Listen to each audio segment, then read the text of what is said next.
प्यारे विद्यार्थियों, आज जिस विषय को लेकर मैं आपके बीच में उपस्थित हुआ हूँ वो यूरोप में धर्म सुधार आंदोलन है। मैं doctor Vijay Bahuguna, assistant professor इतिहास, राजकीय महाविद्यालय बड़कोट, आज आपको यूरोप में धर्म सुधार आंदोलन के स्वरूप पर विस्तार पूर्वक आपको मैं इस पूरे घटना चक्र के बारे में बताने की कोशिश करूँगा।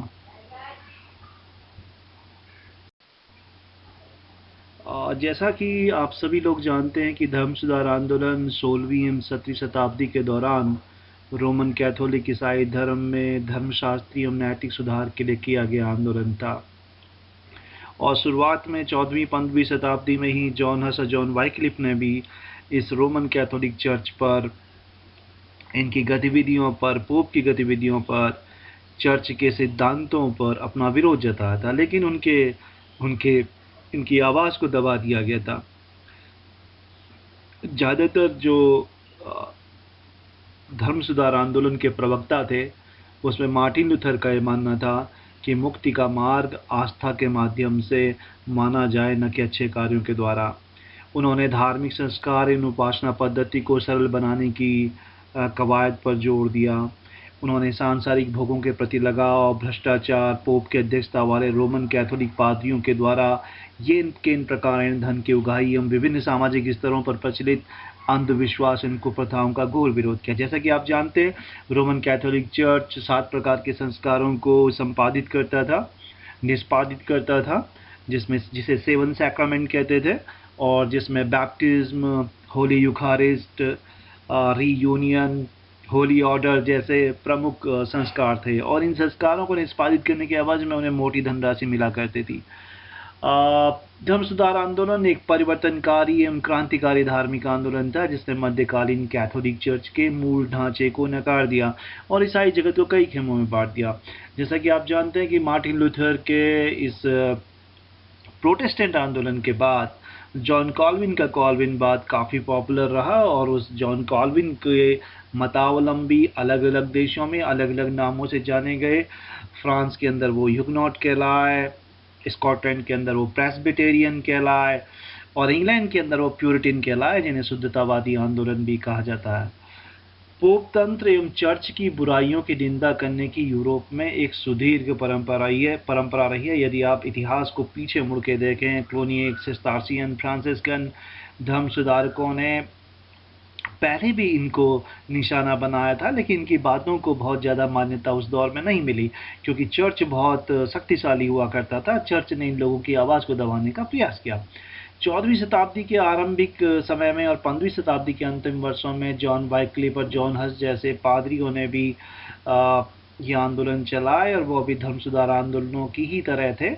और यह सामंत विरोधी था, पादरी विरोधी था। इसने लूथर के समान आंतरिक आस्था एवं निष्ठा पर जोर दिया। ईसाई मानवतावादी पोप तंत्र के विरुद्ध अपने व्यंग को हथियार लेके उतर पड़े, जिनमें सर्वाधिक प्रसिद्ध 1511 ईस्वी में छपे मूर्खता की प्रशंसा, प्रेज ऑफ फॉली था, जिसे इरास्मस ने लिखा था, जिसने पोप का मजाक उड़ाते हुए कहा कि अगर पोप को कभी ईसा मसीह की तरह भोग रहित पवित्र आचरण वाली ज़िंदगी जीने को कहा गया, तो जितना दुखी वे होंगे उतना शायद ही कोई होगा। तो ये इरास्मस की सीधी सीधी टिप्पणी थी उस समय के पोप के ऊपर। पोप बहुत लालची हुआ करते थे, विलासिता में डूबे हुए थे, और वो मेहनतकश लोगों के पैसों को अपनी विलासिता, जुएं और अपने हर एक शौक़ को पूरा करने में जाया कर रहे थे। ऐसे में उनके खिलाफ आवाज़ उठनी लाजमी थी, और इस आवाज़ को बुलंद करने में जॉन कॉल्विन हो चाहे मार्टिन लूथर हो, इन सब का योगदान रहा। 1517 ईस्वी में प्रकाशित जूलियन का निष्कासन नामक लेख में मार्टिन लूथर ने एक संवाद की परिकल्पना करते हुए लिखा कि सेंट पीटर ने पोप जूलियस द्वितीय को स्वर्ग के दरवाजे के बाहर ही रोक दिया और कहा कि तुम अपने भ्रष्ट आचरण के कारण स्वर्ग में प्रवेश के कतई लायक नहीं हो। उल्ड्रिच वॉन हटन ने भी चर्च में व्याप्त भाई भतीजावाद, कर्तव्य विमुखता, पादरियों के अहंकार जैसे बुराइयों की निंदा की थी। जैसा कि आप इस मानचित्र में देख पा रहे हैं कि जो रोमन कैथोलिक धर्म था वो स्पेन में, पुर्तगाल में, फ्रांस के कुछ हिस्सों में, और जो पापल स्टेट थे जो इटली के, उन सब में रोमन कैथोलिक धर्म की मान्यता मिली हुई थी। आयरलैंड में भी वो खासा प्रसिद्ध था। लेकिन स्कॉटलैंड में जैसा आप देख रहे हैं कि स्कॉटलैंड में जॉन कॉल्विन के अनुयायियों की संख्या ज़्यादा हो चुकी थी और कुछ मात्रा में ही रोमन कैथोलिक चर्च के अनुयायी रह गए थे। अगर नॉर्वे, स्वीडन और डेनमार्क को देखें तो वो पूरी की पूरी तरह से लुथरवादी हो चुके थे। स्कैंडिनेविया में मार्टिन लूथर का प्रभाव था।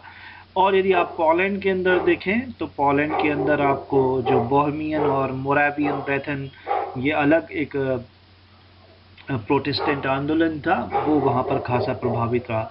जहाँ तक एनाबैप्टिस्ट का मामला है तो वो पोलैंड के कुछ हिस्सों में ही सिमट कर रह चुका था। और जहाँ तक ईस्टर्न ग्रीक ऑर्थोडॉक्स की चर्च की बात है तो आप जैसा कि देख पा रहे हैं मानचित्र में, जहाँ पे रशिया लिखा हुआ है, पूरे रूस के अंदर ग्रीक ऑर्थोडॉक्स चर्च को मान्यता थी। जहाँ तक इस्लामिक स्टेट का मामला है तो यदि आप ऑटोमन एम्पायर की सीमाएं जैसे आप देख पा रहे हैं, तो जहाँ जहाँ ऑटोमन एम्पायर की सीमाएं हैं वहाँ इस्लामीकरण की प्रक्रिया तेज़ी से आगे बढ़ी। ये 1517 ईस्वी में जब मार्टिन लूथर ने विटेनबर्ग की गिरजाघर की दीवारों पर अपने 95 प्रश्न चस्पा किए, जिन्हें 95 थीसिस कहा जाता है। और ज़्यादातर प्रश्न ये क्षमा पत्रों को लेके थे, इंडल्जेंसेस को लेके थे। और 15वीं शताब्दी में कौंसिलियर आंदोलन से भी धर्म सुधार का प्रयास किया गया था, जैसा कि कहा गया।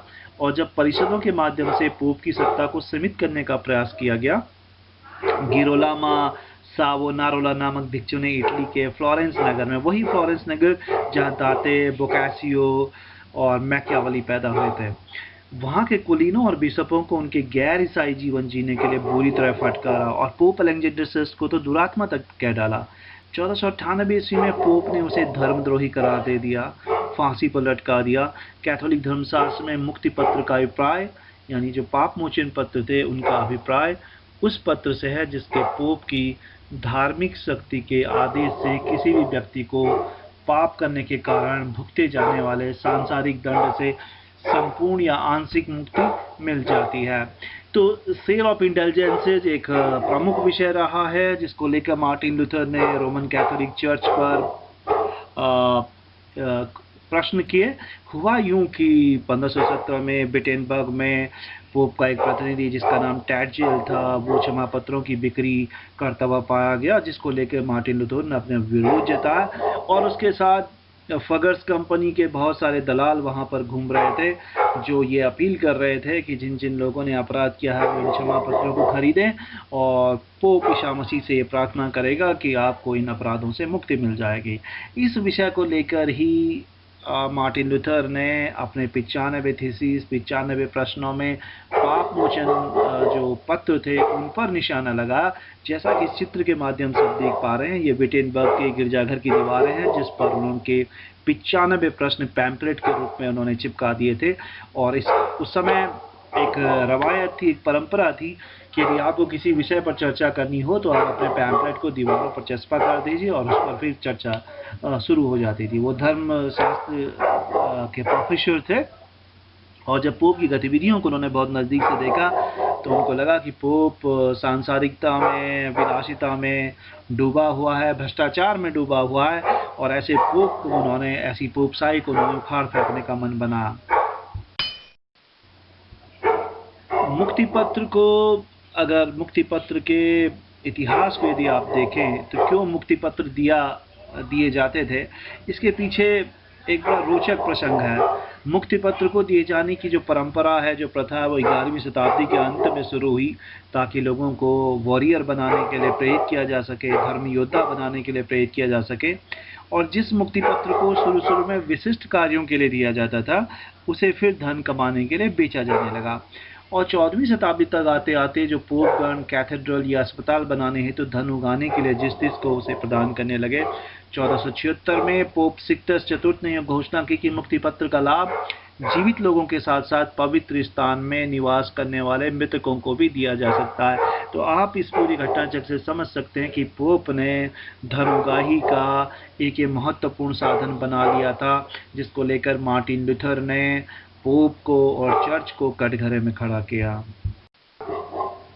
मार्टिन लूथर के बारे में यदि आप जानने की कोशिश करें, 1483 में वो पैदा हुए, 1546 में उनकी मृत्यु हुई। जब मॉन्क बने 1505 में वो मॉन्क बने। एरफर्ड विश्वविद्यालय से उन्होंने अपनी बीए और मास्टर्स की परीक्षा उत्तीर्ण की और विटेनबर्ग विश्वविद्यालय में धर्मशास्त्र के प्रोफेसर थे। और उनका ये मानना था कि ईश्वर हमारी आस्था के जरिए हमें पाप मुक्त करता है। केवल आस्था के द्वारा पाप मोचन के अपने मुख्य सिद्धांतों पर पहुंचे। अच्छे कार्यों से भी ऊपर आस्था को महत्व दिया और 1517 में मुक्ति पत्र को बेचे जाने का उन्होंने विरोध किया।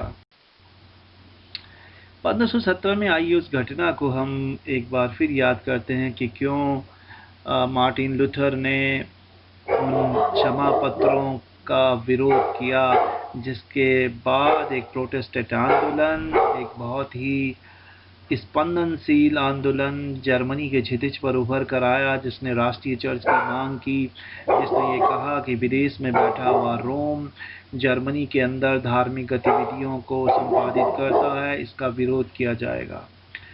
और उन्होंने ईसा मसीह पर अपना भरोसा जताया, उन्होंने बाइबल पर अपना भरोसा जताया, लेकिन चर्च और पोपशाही का उन्होंने विरोध किया।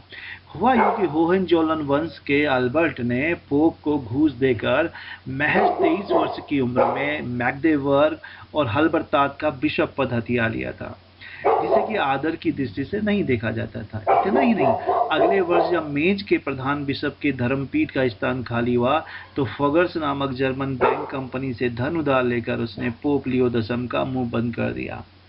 अब जब वो कर्ज के बोझ तले दब गया, तो उसने बचने के लिए पोप से साठगांठ करके अपने धर्म क्षेत्र में मुक्ति पत्र बेचने का धार्मिक अधिकार उसने प्राप्त कर लिया। समझौते की शर्त यह तय हुई कि आमदनी का आधा हिस्सा रोम में संत पीटर के बैसिलिका के निर्माण के नाम पर पोप को जाएगा और आधा अल्बर्ट को, ताकि वो अपना कर्ज उतार सके। शीघ्र खबर जब आम हो गई कि टैजल नाम का एक कैथोलिक साधु उत्तरी जर्मनी में यह विज्ञापन करते हुए मुक्ति पत्र बेच रहा था कि जिसे भी स्वयं को या अपने मृत संबंधी को स्वर्ग में स्थान सुनिश्चित करवाना है, तो वो इसे खरीदे। और दुर्योग से उसके साथ ही फगर्स कंपनी के कई दलाल भी साठगांठ की मुद्रा में यात्रा कर रहे थे। यह धार्मिक लूट की पराकाष्ठा थी, जिसे लूथर बर्दाश्त नहीं कर सके। टैडजेल के विज्ञापन में उनके विश्वास की मानव अपने सुकर्म से नहीं अपितु अपनी आस्था से मुक्ति होता है कि घोर अवहेलना उनको देखी। और 31 अक्टूबर 1517 का वो दिन था जब उन्होंने विटेनबर्ग गिरजाघर के मुख्य दीवार पर मुक्ति पत्र बांटने के कैथोलिक धर्म के सिद्धांत के विरोध में 95 अभिधारणाओं यानी 95 थीसिस वाले पैम्पलेट को चिपका दिया। और ये माना जाता है कि यहीं से धर्म सुधार आंदोलन की शुरुआत हुई। जहाँ तक लूथरवाद का मानना है, तो उनका ये मानना था निजी आस्था के माध्यम से पापमोचन, धर्म ग्रंथ की प्रमुखता, समस्त आस्थावानों का पादरीवाद। इतिहासकार स्टीवन ई ऑजमेंट ने कहा कि लूथर का यह सिद्धांत कानून एवं अभिजात वर्ग की निगाह में हर नागरिक की समानता के विश्वास के लिए धर्मशास्त्रीय साबित हुआ। कोई मोची भी किसी पादरी की तरह अच्छा या बुरा हो सकता है। बपतिस्मा, बैप्टिज्म और होली यूखारिस्ट को उन्होंने मान्यता दी, दो ही संस्कारों को। और निजी आस्था भक्तों को मोक्ष दिलवाने का कारगर उपाय है, ये उन्होंने माना। और इसी के बल पर यूखारिस्ट भी अधिक कारगर बन जाएगा। पादरी भी वैवाहिक जीवन व्यतीत कर सकते हैं ताकि वो विलासितापूर्ण जीवन न बिताएं। स्वयं 1525 ईस्वी में विवाह करके सदियों से चले आ रहे अंधविश्वास की चूल्हे उन्होंने हिला दी। और कहा जाता है कि 1520 ईस्वी के अंत में पोप लियो ने उनसे पोप विरोधी लेखों को वापस लेने का आदेश दिया, लेकिन उन्हें ऐसा करने से मना।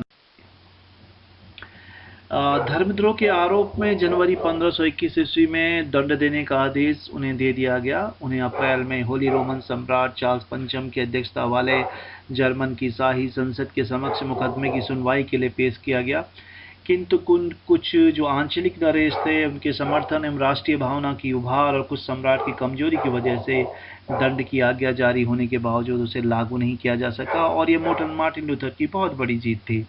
1523 में अपने एक निबंध राजनीतिक प्रभुत्व पर जोर देकर उन्होंने कहा कि जनता को धर्मपरायण शासकों की सारी बातों को माननी चाहिए, उनके अत्याचार का भी खुलकर विरोध नहीं करना चाहिए। मार्टिन लूथर ने निम्न वर्ग का विश्वास खोया, इसमें कोई दो राय नहीं। 1524 से 1526 के बीच में दक्षिण और पश्चिमी जर्मनी में एक उग्र धार्मिक सुधारवादी थॉमस मुंसर के आह्वान पर सामंती आर्थिक शोषण जैसे कि कृषि दासता, सामंतीय कर, वन संपदा के उपयोग न कर देने के खिलाफ महान कृषक युद्ध हुए, जिनमें धर्म करों को समाप्त करने के साथ साथ पादरियों के निर्वाचन की मांग रखी गई। और उन्होंने अपने एक लेख चौर कर्म करने वाले खूनी किसानों के गिरोह के खिलाफ लिखा, जिसमें उन्होंने बागियों को चोर एवं खूनी करार दिया। और सामूहिक प्रार्थना की व्याख्या को लेकर भी उन्होंने ज्विंगली से विवाद खड़ा कर दिया, जो मारबर्ग विवाद के नाम से विख्यात है। इस पूरे घटनाचक्र को देखकर ये लगता है कि मार्टिन लूथर का जो धर्म था वो कुलीनवादी हो चुका था। निम्न वर्ग में उसकी जो उपादेयता थी, प्रासंगिकता थी, पॉपुलैरिटी थी, वो लगातार उसमें गिरावट दर्ज की गई। और निम्न वर्ग मार्टिन लूथर के इस प्रोटेस्टेंट धर्म से लगातार विमुख होता चला गया, क्योंकि कहीं ना कहीं मार्टिन लूथर ने पूंजीपतियों का साथ देने की कोशिश की थी। आज वर्म्स की संसद के बारे में, जब वर्म्स की संसद में मार्टिन लूथर को बुलाया गया जर्मनी के बाहर, धर्म सुधार आंदोलन का इतिहास मात्र लूथर प्रतिपादित सुधार नहीं है, वरन अन्य कई सुधारकों के विचार एवं कैथोलिक धर्म के कई लोकप्रिय प्रथाओं को संग लिए चलने का इतिहास है। धर्म सुधार आंदोलन शब्द उन लूथर समर्थक 6 नरेशों एवं नगर प्रतिनिधियों के लिए प्रयुक्त होने लगा, जिन्होंने 1929 में जर्मन शाही संसद के एक कार्रवाई का विरोध किया। इसका तात्पर्य किसी भी कैथोलिक या पूर्वी ऑर्थोडॉक्स ईसाई विरोधी से लगाया जाता है। जर्मनी के बाहर लूथर के धर्म को उत्तरी यूरोप के डेनमार्क, स्वीडन एवं नॉर्वे के शासकों ने 1520 ईस्वी में राजाज्ञा निकालकर देश धर्म घोषित कर दिया, किंतु अन्य देशों में धर्म सुधार ने विभिन्न रूप धारण किए। कहीं कॉल्विनवाद एक पॉपुलर धर्म के रूप में उभरा, तो फिर वो कॉल्विनवाद भी अलग अलग रूप में अलग अलग देशों के अंदर स्थापित हुआ।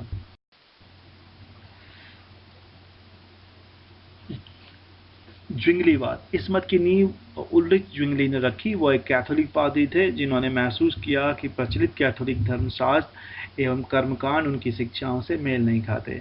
1522 में उन्होंने कैथोलिक चर्च को चुनौती देना शुरू कर दिया। स्विट्जरलैंड के अधिकांश हिस्सों में उनका धर्म फैल गया। लूथर का मानना था कि यूखारिस्ट में ईसा मसीह स्वयं सशरीर उपस्थित रहते हैं, किंतु ज्विंगली का मानना था कि उसमें केवल ईसा की आत्मा ही उपस्थित रहती है। एक और प्रोटेस्टेंट आंदोलन उभर कर आया, जिसको एनाबैप्टिस्ट कहा गया, और स्वेच्छा से अपना धर्म चुनने का अधिकार वाला संप्रदाय इसको कहा गया। और इसमें ये मत था कि वयस्क होने पर स्नान कराकर ईसाई बनाने का बपतिस्मा संस्कार, न कि कैथोलिकों का बपतिस्मा जिसमें शिशु को स्नान कराकर ईसाई हो जाने की शिक्षा दी जाती थी। लेकिन इन एनाबैप्टिस्टों को चार्ल्स पंचम का कोप भाजन बनना पड़ा, और ये कहा जाता है कि अकेले नीदरलैंड में 30,000 बैप्टिस्टों को उसने जिंदा जला दिया। और इस दमन के बावजूद वो बहुत कम संख्या में बचे रहे। जो बचे रहे उन्हें लैवलॉर्स और दिगर्स कहा गया। जॉन कॉल्विन 1509 में पैदा हुए, 1564 में उनकी मृत्यु हुई। कहा जाता है कि वो फ्रांस में पैदा हुए थे, वे फ्रांसीसी थे, किंतु रोमन कैथोलिकों के भय से उन्होंने स्विट्जरलैंड के नगर बैसल जाकर बसना उचित समझा, और वहाँ उन्होंने ईसाई धर्म संहिता को प्रस्तुत किया, जो प्रोटेस्टेंट धर्मशास्त्र की सर्वाधिक प्रभावशाली एवं व्यवस्थित नियमावली साबित हुई। कॉल्विन एक शांत नियमनिष्ठ स्वभाव के व्यक्ति थे। जहाँ लूथर ने कोई व्यवस्थित नियमावली प्रस्तुत नहीं की, वहीं कॉल्विन ने अपनी संहिता में प्रोटेस्टेंट मत के सभी मुख्य नियमों को बोधगम्य एवं तार्किक रूप में पेश किया।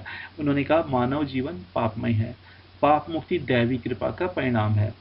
प्रारब्धवाद, जिसको प्रीडेस्टिनेशन आपको कहा जाता है, प्रारब्धवाद से संबंधित अपने प्रमुख सिद्धांत को उन्होंने जन्म दिया, जिसके अनुसार ईश्वर कुछ को पाप मुक्त रखता है, किंतु अन्यों को नरक भोगने के लिए अभिशप्त किए रहता है।